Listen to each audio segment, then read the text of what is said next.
Hello everyone, welcome again to the channel. Thank you so much for watching my videos and welcome in today's episode. Now before we go ahead, make sure to hit the like, make sure to subscribe to this channel, and let's get in today's video. Kaspa Smart Contracts are live, something that the Kaspa community has been waiting for a long period of time. Finally, smart contracts are here. As you can see, Kaspa Smart Contracts deployed by Kasplex. Smart contracts are here. The future of Kaspa has arrived. Smart contracts are now live on the fastest blockchain. So this is actually very, very amazing. I think it's really good for the Kaspa ecosystem that we have Kaspa Smart Contracts. This is something that some people back in the day said Kaspa cannot support smart contracts. Okay, we have the answer here. Smart contracts are now live. And for the people that used to FUD Kaspa based on smart contracts, I think they don't have a reason to. And just to remind you, this is one layer 2 being built on top of Kaspa. This is Kasplex. We have other layer 2s that are still under development. So congratulations for the people that have been involved, the Kasplex team, the Kaspa Ecosystem Foundation, and all the people that have really worked hard in order to make sure that this happens on the Kaspa network. So big shout out to all the people that were involved. As you can see, this announcement from Kasplex, they say that Kasplex, in collaboration with Kaspa Ecosystem Foundation, has officially launched its zkEVM layer 2 mainnet, bringing Ethereum compatible smart contracts to the Kaspa network. This launch represents more than just a technical achievement. It's the first time that programmable DApps, DeFi protocols, and complex smart contracts can run on Kaspa, an ecosystem known for its ultra-fast layer 1 proof-of-work blockchain. Now, for developers, it opens a brand new design space for the Kaspa community. It's a leap into decentralized finance, tokenization, and beyond. So all this is due to the foundation that was laid out by Crescendo. Remember May 5th, 2025, the Crescendo hard fork, I think this was, I said back in the days, I said that was a big milestone, and we are currently seeing the products, the end product of what happened on May 5th. So many people were focused on the price. People expected that after going from 1 block per second to 10 blocks per second, most of the people were so much interested in the price, but the actual benefits of having a 10 blocks per second proof of work network is something like this. We are going to see the after effects on the Kaspa network, and this is going to be really amazing. So we have smart contracts on Kaspa that have been deployed by Kasplex, but there's some things that we have to be really aware of. And some important people in the Kaspa ecosystem have put these facts on the table. We start with Ori Newman. He raised some really good concerns, which I think the Kaspa community should be aware of. It's not a bad thing to point these things, or it's not that the Kasplex team did something wrong. It's about the Kaspa ecosystem being aware of these things.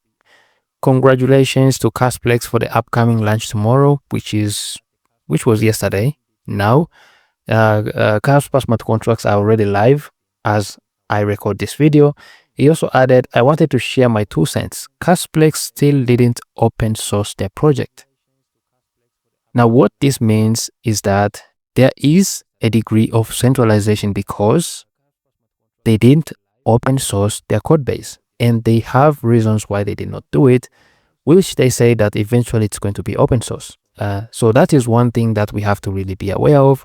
And he also added, until VPROG's proposal or something similar is implemented, any layer 1, layer 2 bridge will be centralized. These 2 points mean that when depositing funds in Kasplex layer 2, you implicitly trust them not to lose or steal them. Do your risk assessment and decide according to that.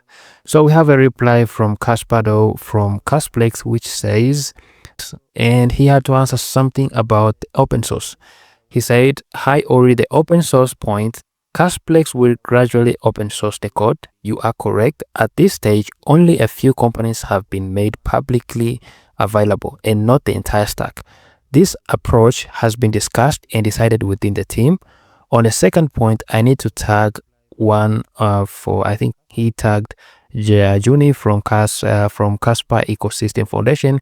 Kasplex will definitely not act as a bad actor to steal any user funds, as the main goal is to offer a working, viable product. So it is really good to hear this kind of feedback from someone that is in the Kasplex team. So it's really amazing. I believe it's good for Kaspa to have smart contracts, but we also have to be aware of stuff like this.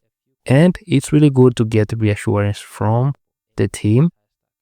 So something else was also said by Michael Satan, who is one of the co-devs and co-researcher that is working on Kaspa. He said something really interesting about the smart contracts that have been deployed by Kasplex team.